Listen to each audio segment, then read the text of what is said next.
Assalamualaikum warahmatullahi wabarakatuh. Yang terhormat kepada Ibu Musdalifah SEMA selaku dosen mata kuliah Bank dan lembaga lainnya. Perkenalkan, saya Putri Nadia Sabrina bersama dengan anggota kelompok 2 ingin mempresentasikan materi tentang lembaga penjamin simpanan dan OJK.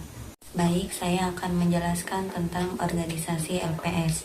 LPS adalah badan hukum yang dibentuk berdasarkan UU Nomor 24 Tahun 2004. LPS merupakan lembaga yang independen, transparan, dan akuntabel dalam melaksanakan tugas dan wewenang serta bertanggung jawab langsung kepada Presiden.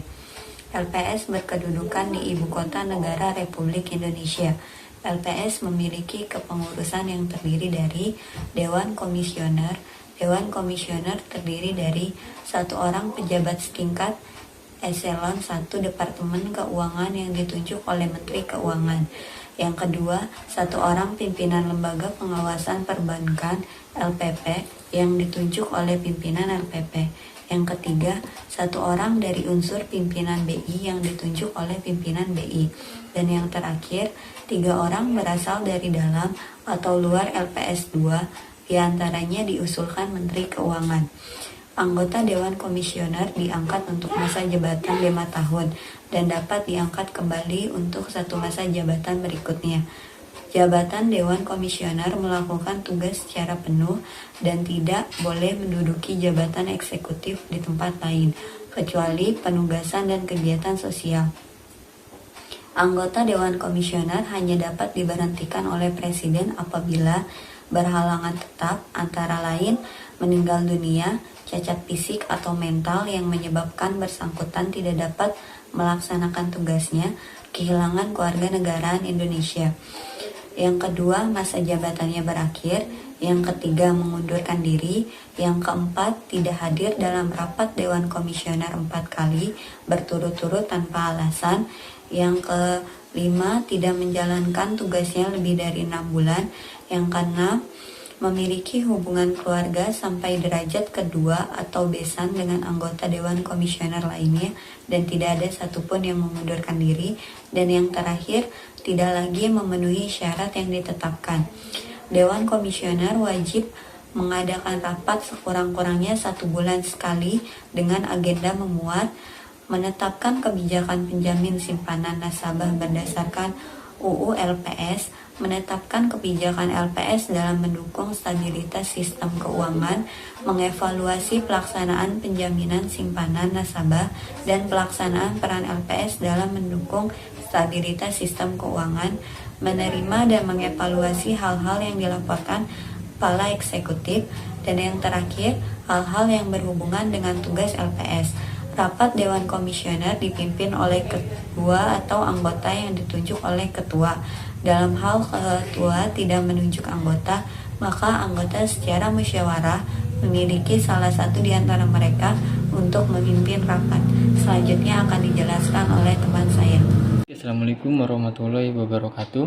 Terima kasih atas rekan saya akan melanjutkan presentasi dari kelompok saya. Kekayaan, pembiayaan dan pengelolaan. Modal LPS minimal itu sebesar 4 triliun dan maksimalnya mencapai 8 triliun. Itu merupakan aset negara yang dipisahkan dan dapat berbentuk investasi ataupun bukan investasi. LPS tidak dapat menetapkan investasi pada bank atau perusahaan lainnya kecuali dalam bentuk penyertaan modal sementara, serta dapat ditempatkan pada surat berharga yang diterbitkan pemerintah Indonesia atau Bank Indonesia. Surplus yang diperoleh LPS dari kegiatan operasional dalam 1 tahun yaitu yang pertama 20% untuk cadangan kegiatan operasional. Yang kedua 80% sebagai cadangan penjaminan jika nilainya telah mencapai 2,5% penerimaan negara bukan pajak. Berikutnya fungsi, tugas, dan wewenang LPS. LPS menurut Undang-Undang Nomor 24 Tahun 2004 pada dasarnya memiliki 2 fungsi, yaitu yang pertama menjamin simpanan nasabah, dan yang kedua turut aktif dalam memelihara stabilitas sistem perbankan penanganan bank gagal. LPS menurut Undang-Undang Nomor 24 2004 mempunyai tugas sebagai berikut. Yang pertama, merumuskan dan menetapkan kebijakan pelaksanaan penjaminan simpanan. Yang kedua, melaksanakan penjaminan simpanan. Yang ketiga, merumuskan dan menetapkan kebijakan dalam rangka turut aktif dalam memelihara stabilitas sistem perbankan. Yang keempat, merumuskan, menetapkan dan melaksanakan kebijakan penyelesaian bank gagal yang tidak berdampak sistematik. Dan yang terakhir, melaksanakan pelaksanaan penyelesaian bank gagal yang berdampak sistematik. Selanjutnya, penyelesaian dan penanganan bank gagal. LPS memiliki kewenangan sebagai berikut. Yang pertama, mengambil alih dan menjalankan hak wewenang pemegang saham. Dan yang kedua, menguasai dan mengelola aset dan kewajiban bank gagal yang diselamatkan. Yang ketiga, meninjau ulang, membatalkan, mengakhiri atau mengubah setiap kontrak yang mengingat bank gagal yang diselamatkan oleh pihak ketiga yang merugikan bank. Dan yang terakhir, menjual atau mengalihkan aset bank tanpa persetujuan debitur atau kewajiban bank tanpa persetujuan kreditur. Baik, selanjutnya akan dilanjutkan oleh rekan saya. Terima kasih. Baik, selanjutnya penjaminan simpanan nasabah bank. Awal mula terbentuknya lembaga penjaminan simpanan adalah saat krisis moneter di Indonesia tahun 1998 mengakibatkan 16 bank dilikuidasi. Perbankan merupakan komponen penting dalam perekonomian nasional. Secara keseluruhan dipengaruhi oleh kondisi perbankan. LPS hadir sebagai solusi atas masalah tersebut. Dengan adanya jaminan simpanan, kepercayaan masyarakat terhadap industri perbankan tumbuh kembali dan dapat menciptakan rasa aman bagi nasabah yang menyimpan uangnya di bank. Lembaga penjaminan simpanan merupakan buah badan hukum yang dibentuk berdasarkan undang-undang yang berfungsi menjamin simpanan nasabah, penyimpanan dan melakukan penyelesaian dan penanganan bank gagal sebagai pemeliharaan stabilitas sistem perbankan. Penjaminan simpanan nasabah yang dilakukan LPS bersifat terbatas dan mencakup banyak nasabah. Setiap bank yang menjalankan usahanya di Indonesia wajib menjadi peserta LPS dan membayar premi penjaminan berupa salah satunya giro, sertifikat, deposito, maupun tabungan lainnya. Penyelesaian dan penanganan bank gagal. Untuk menjalankan fungsi pemeliharaan stabilitas sistem perbankan, Lembaga Penjaminan Simpanan LPS sesuai ketentuan pasal 6 ayat 2 Undang-Undang LPS dalam hal penanganan bank gagal memiliki kewenangan sebagai berikut. 1. Mengambil alih dan menjalankan segala hak dan wewenang pemegang saham, termasuk hak dan wewenang rapat umum pemegang saham. 2. Menguasai dan mengelola aset dan kewajiban yang gagal yang diselamatkan. 3. Meninjau ulang, membatalkan, mengakhiri, dan atau mengubah setiap kontrak yang mengikat bank gagal yang diselamatkan dengan pihak ketiga yang merugikan bank. 4.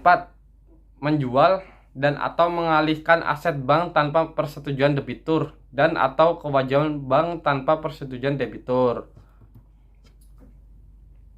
Bank gagal yang dilakukan penyelesaian oleh Lembaga Penjaminan Simpanan LPS.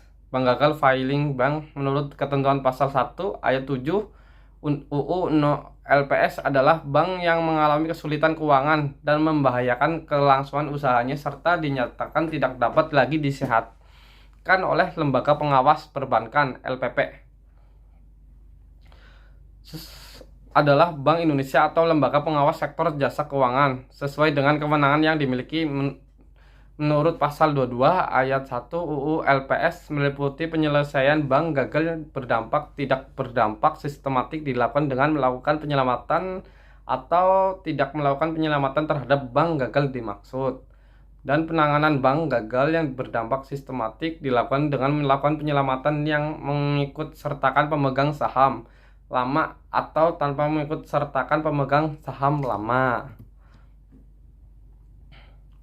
Kesimpulannya, perkembangan penjaminan simpanan yang ada di Indonesia, pada intinya melindungi dana atau simpanan nasabah yang terdapat pada institusi perbankan.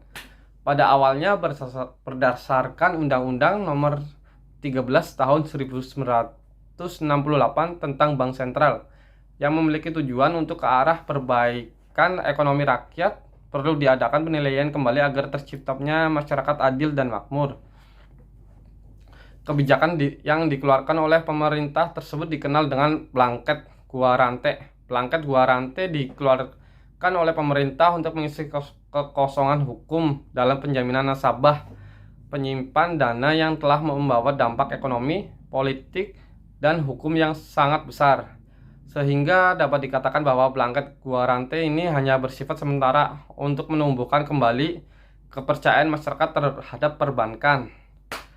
Perlindungan hukum ini merupakan upaya untuk mempertahankan memelihara kepercayaan masyarakat khususnya nasabah, maka sepatutnya dunia perbankan perlu memberikan perlindungan hukum dengan memperhatikan siapa aktor penjaminan. Dasar penjaminan untuk memberikan perlindungan hukum terhadap nasabah. Demikian presentasi dari kelompok kami.